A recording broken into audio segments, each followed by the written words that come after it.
Yang tidak boleh adalah berbuat zalim. Berbuat zalim tidak boleh baik saat istrinya hamil atau tidak hamil. Tapi kalau kita membunuh sesuatu yang mengganggu, seperti ada tikus yang mengganggu kebun, ada babi hutan mengganggu kebun, bunuh kapan saja. Biarpun istri Anda hamil kembar 6, nggak apa-apa. Jadi nggak ada urusan. Pamali ini keyakinan itu yang harus pangkas. Sehingga ada kalau itu nanti anaknya begini, nggak ada itu semuanya. Namanya mitos yang nggak dipercaya. Yang nggak boleh berbuat zalim. Kadang-kadang ada orang itu bertanya tentang kalau hamil itu jangan zalim pada binatang. Mikir zalim pada binatang. Babi hutan yang ganggu tikus jangan deh, kamu lagi hamil. Tak tahu dia ngerebut waris saudaranya, nggak sadar dia. Ini memang kadang-kadang ditanyakan urusan babi hutan yang ganggu, kadang-kadang sebagian orang, tapi ini yang bertanya benar ini. Karena dengar di masyarakat. Enggak ya. Harus nyembelih ayam, motong ayam untuk nyenengkan tamu. Terus yang nyembelih siapa? Istrinya nggak bisa nyembelih. Anda nyembelih ayam, nyembelih kambing, nyembelih ikan. Cuman memang namanya pamali. Pamali itu arti sejujurnya siapa? Atau railok, bahasa Jawa nih. Atau yaitu tadi, mitos, punya keyakinan yang enggak. Harus Anda buang. Nyembelih kambing gede, Masya Allah untuk tamu. Ajib, sedekah, seneng orang. Yang enggak boleh zalim. Tolong pangkas keyakinan semacam itu. Tidak boleh nanti. Ya tidak boleh kata nyembelih ikan, bersihin ikan nggak boleh, nyembelih ini nggak boleh.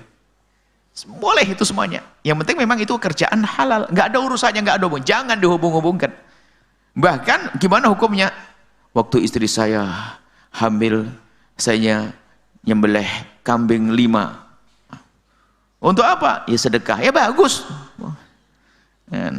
Kemudian ada babi hutan yang rusak kebun, terus bisa saya bunuh 5. Ya bagus, menyelamatkan kebunnya orang kok. Jangan dihubung-hubung, pokoknya pas tidak ada hubungan. Jangan percaya di masyarakat omongan-omongan semacam itu. Jelas ya?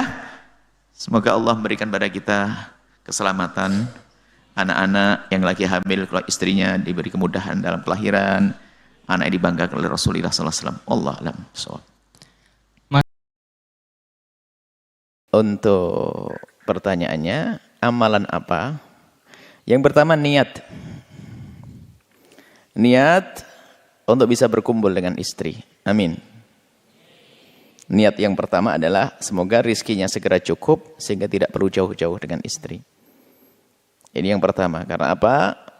Perlu mendidik anak bersama-sama. Dan semoga rizki Anda adalah di bumi pertiwi. Nggak perlu pakai jauh-jauh ke Korea. Anda bisa melihat perkembangan putra-putri Anda hingga dewasa.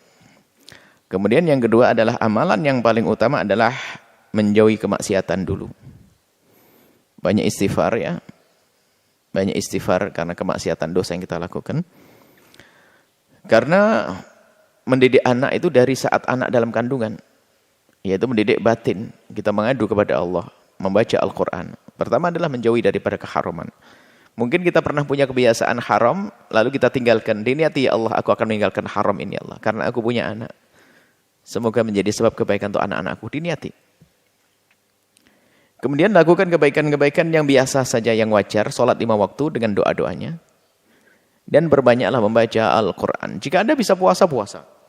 Artinya perbanyak ibadah. Nggak ada amalan khusus begitu. Jangan sampai dikasih amalan khusus, nanti pada nggak sholat. Kan kacau. Dimulai daripada sholat 5 waktu, puasa Ramadan, hal-hal yang wajib dulu, baru ditambah dengan sunnah-sunnah. Adapun masalah nama, ada kaidah. Anda beri nama anak yang pertama sudah benar sekali, Anda punya kaidah. Tapi dengan catatan bahwa, di saat memberi nama itu harus ada di dalam hati Anda 2 hal. Pertama, makna nama itu adalah benar dan baik.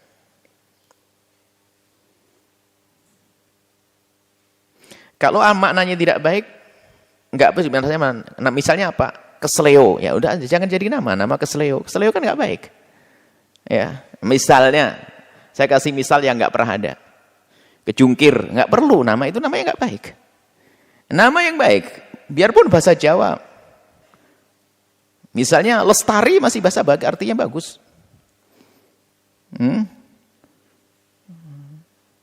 apa namanya, bahasa Jawa yang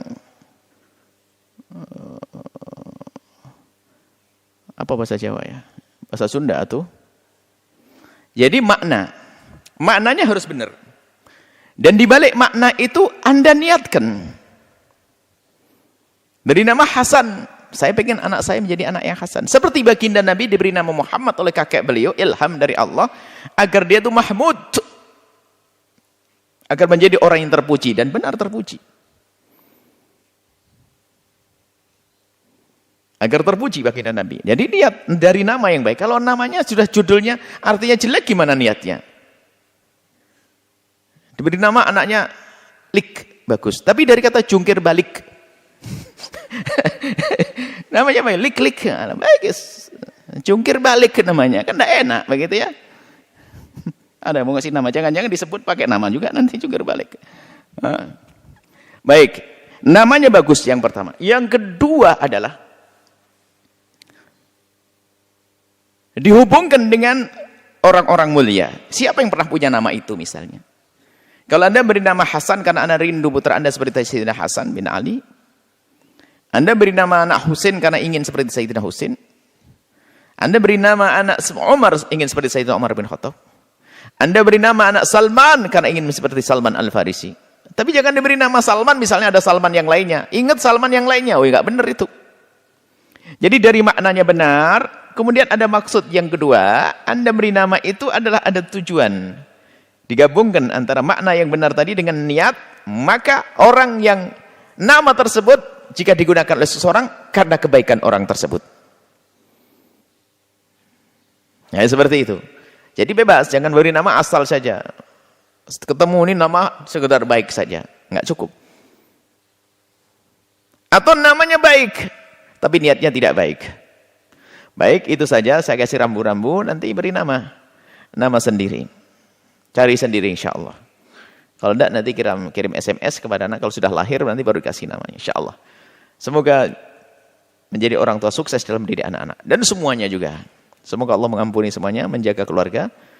Dan istri Anda di rumah dijaga oleh Allah, kelahirannya juga dimudahkan nanti. Dan segera Anda kembali dalam keadaan punya bekal yang cukup dan indah di rumah, indah di dunia, dan indah di akhirat. Setelah Anda menyaksikan video ini, jangan lupa berselawat kepada baginda Nabi Muhammad sallallahu alaihi wa alihi wa sahbihi wasallam.